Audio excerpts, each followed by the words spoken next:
Welcome back, or welcome for the first time. Hopefully some of you joined us last time, and you know I'm Mindy Turter with the Curry County Cooperative Extension Service through New Mexico State University. This summer we're running a series on Summery salads that you can utilize items that you currently have on hand to put together.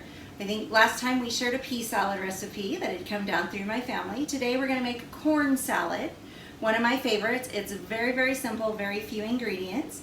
Again, typically things that you might already have on hand, or we're going to give you some tips, things you might be able to substitute to put in if you don't have those particular items on hand right this minute. But a little bit I wanted to talk about. Last time I mentioned being sure that you're checking the dates on your canned goods and your items in your pantry. Make sure that you're rotating items when you go out and purchase new so that you're utilizing what you have and using it up before the date on the can.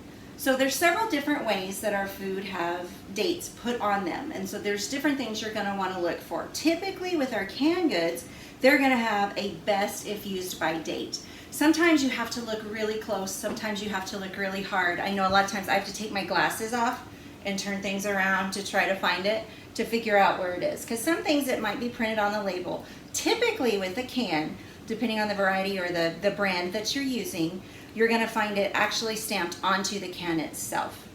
Now sometimes that can also be problematic, and then it makes it very difficult to read. But I know I can look at this one and I might have to look kind of close and get it, but it tells me best if used by, and this one happens to be March of 2022.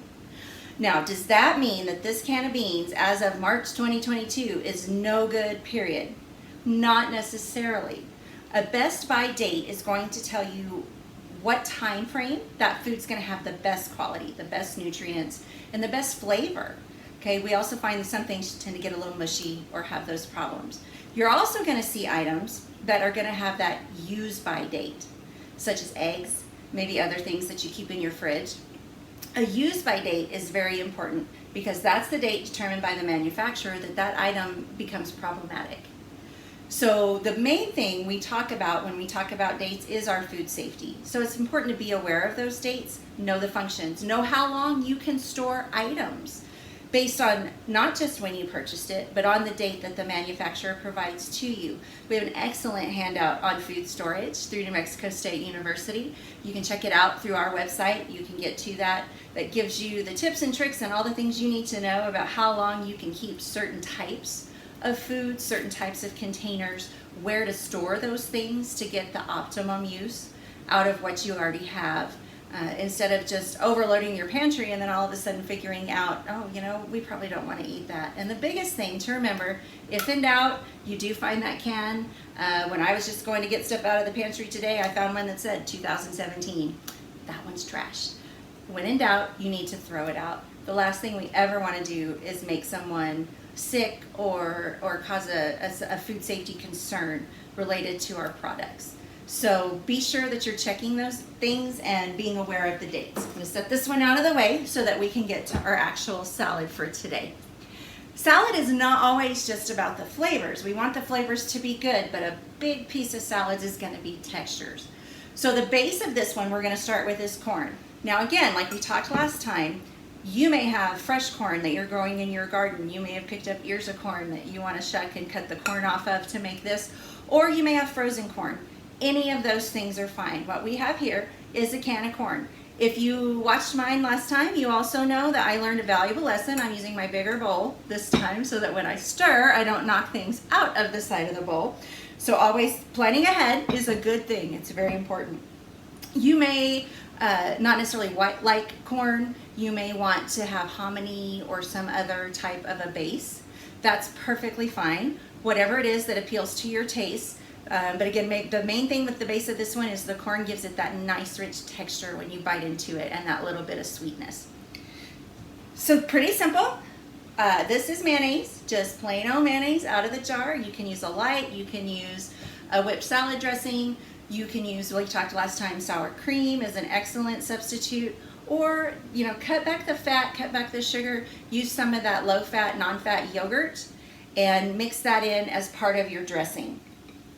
I think what I have here is probably too much for this can of corn, so we're just going to use a little bit of it. And then the next ingredient for this one most of us will have this on hand in our fridge or in our cupboard that we haven't opened yet, but is salsa. Pick your favorite style of salsa. I do recommend you find something pretty chunky. As a matter of fact, this is not as chunky as I would normally like. Or if you prefer a pico de gallo or just a can of diced tomatoes with green chili, any of that will give it that great kind of a pop of flavor, as well as not overpower the corn. So like I said, this is just a plain salsa. I'm going to try not to get too much juicy liquid. You'll know when you have too much juicy liquid because your mayonnaise will become way too thin and it won't mix together like you would like. And so one of the things you can do then is after you get it mixed together, you can go ahead and drain it. I'm going to use a bigger spoon to do the mixing. Go ahead and drain it, or add another can of corn. Top it off with something else. Okay. Again, with most salads, particularly this type where you're mixing your ingredients, it's great if you have time to pop them in the fridge. If you have to quickly do it, you can always pop them in the freezer, but don't forget them. You just want to leave them for a few minutes if you do that, and get it chilled. And you want it to chill all the way through so that the flavors have that opportunity to kind of meld together so that every bite is a consistent flavor, consistent texture. Okay, so again, I don't add a lot of salt, especially when I'm using canned goods, because sometimes they have salt already added or they have that salty flavor to them. But a little cracked pepper kind of tops it off, gives it that nice finish. Puts the flecks in, give it that nice little bit of color. And then, as I said, you're gonna stick it in there, let it chill, let all of your flavors get kind of mixed together, and put it in something pretty to serve it. A clear dish is always good. It's hard when you're using mayonnaise or sour cream or any of your white types of dressings that leave kind of a coating. It doesn't always look as pretty as you would like when you put it out to serve it. I'm using clear bowls so that you can see more whenever we're putting things together. But any type of a serving dish that you might like, this again is one that you're not going to want to leave out for hours and hours. It does need to be refrigerated. You don't want to have anything without refrigeration, particularly it's got mayonnaise or sour cream or some other type of a dairy product like that. And if for some reason you can't have a dairy product, you can always purchase non-dairy forms of a lot of what's out there, or again, check that substitution list and find something that you can have that's good for you. So when you put a salad together, think about your texture, think about your flavors, see what you have on hand. Don't be afraid to experiment, okay? And be ready to share with everyone around the table. So we've got a couple more parts to this series coming up that you'll be able to watch, a couple more salads for you to put together. In between that time, if you would like to get our newsletter, go to curryextension.nmsu.edu, click on Family, Health, and Wellness. From there, you'll be able to put in your name and information. You can choose if you'd like to get that newsletter over email or for us to mail you a hard copy, or you can contact us by phone at the Curry County Extension Office. We'll be glad to add you to our list and send you our information and resources. From that webpage, you can also link to New Mexico State University Cooperative Extension Service, all of our publications and educational resources if there's something you would like to look for, or you can pose a question to me and I'll contact those specialists and track the answers down for you. Hopefully we will see you back here again for our next salad. Thank you.